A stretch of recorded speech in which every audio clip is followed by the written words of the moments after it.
मलाई थाहा छ चाहिने अब यिनीहरूले लगेर मचान घाटमा लगेर जलाउनेछन्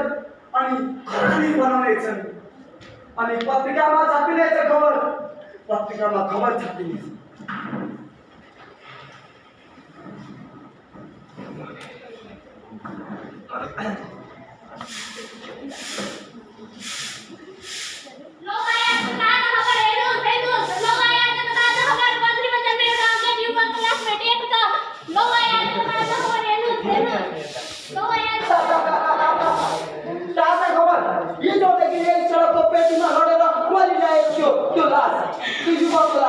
अन्त बासी लास के तिम्रो बासी लासको खबर छाप्ने तिम्रो बात कसरी ताजा हुन सक्छ चुप लाग्नु लौ आए आज ताजा खबर हेर्नु हेर्नु